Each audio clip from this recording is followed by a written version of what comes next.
Oi, pessoal! Bem-vindos a mais uma conversa nossa. Hoje a gente mergulha num estudo bem legal sobre o livro de Atos dos Apóstolos. A ideia é entender melhor como é que a igreja cristã começou a crescer, sabe? Logo depois da ascensão de Jesus. E a gente sabe que foi Lucas quem escreveu, né? Para um tal de Teófilo. É quase como uma continuidade do evangelho dele. Exato. Atos funciona como essa ponte histórica mesmo. É fundamental para a gente entender. Ele mostra essa passagem do ministério de Jesus para a era da igreja, né? Como o evangelho foi se espalhando e muito disso pelo impulso do Espírito Santo.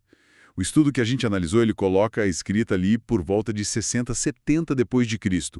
Uma época assim de muita coisa acontecendo, muitos desafios também para os primeiros cristãos. Entendi.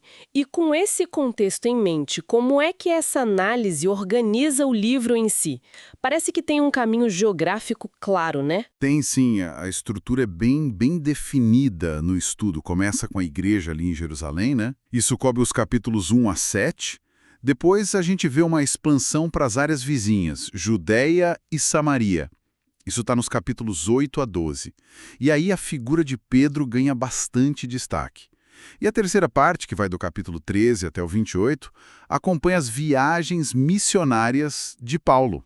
São muitas viagens, levando a mensagem tipo até os confins da terra, que acaba simbolicamente em Roma. É uma progressão impressionante. E quais seriam os temas principais que essa análise aponta para a gente entender essa expansão toda? Olha, dois temas se destacam muito no material. Primeiro, o papel central mesmo do Espírito Santo. O Pentecostes, lá em Atos 2, aquele momento forte, sabe? Quando o Espírito desce e capacita os apóstolos. O estudo mostra que não foi só o começo, foi um motor o tempo todo para a expansão, para a coragem da igreja. E o segundo tema, que está super ligado a esse, é a mensagem chegando para todo mundo, alcançando os gentios, os não-judeus.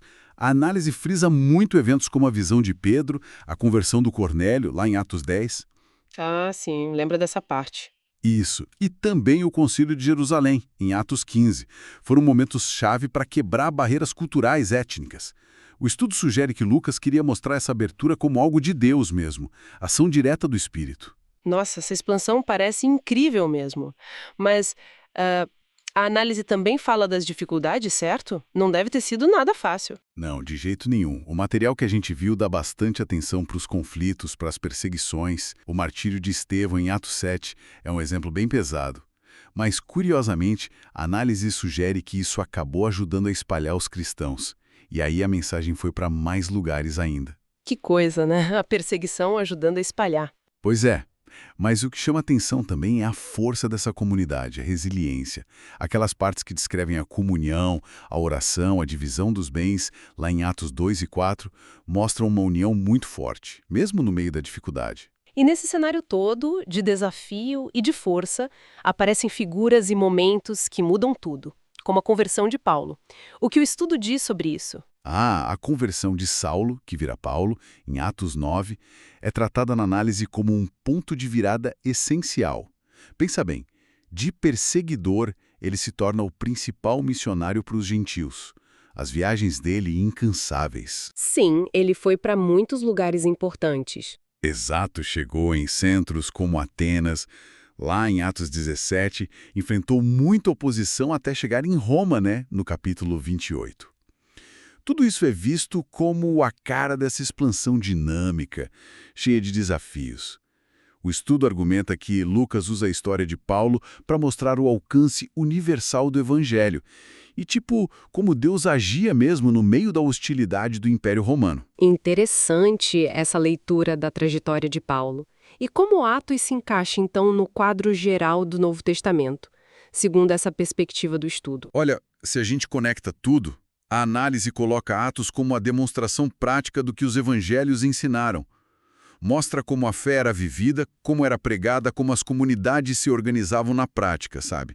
E isso meio que prepara o terreno para as cartas, para as epístolas, que vão aprofundar mais a doutrina, a ética para essas igrejas que estavam sendo formadas.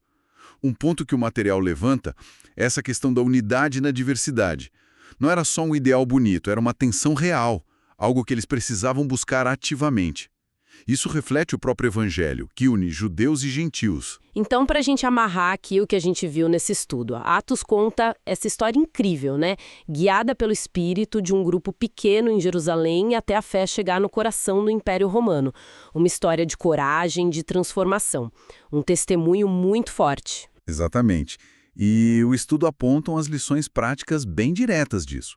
Fala da necessidade contínua de buscar a direção do Espírito Santo, a força que vem dele, reafirma o chamado para a gente testemunhar, para compartilhar a fé, enfatiza também a importância de perseverar, mesmo quando está difícil, olhando para a força daquela igreja primitiva. E, por fim, ressalta o valor da gente buscar a unidade, mesmo com as nossas diferenças. Um desafio de sempre, né? Fica aqui uma coisa para a gente pensar, então. Considerando todos esses desafios daquela época e aquela dependência tão clara do espírito que marcou a igreja em Atos, que elementos daquele dinamismo, daquela unidade na diversidade, daquela coragem missionária, poderiam talvez nos dar algumas pistas, algumas perspectivas para a vitalidade das comunidades de fé hoje em dia? É algo para se pensar.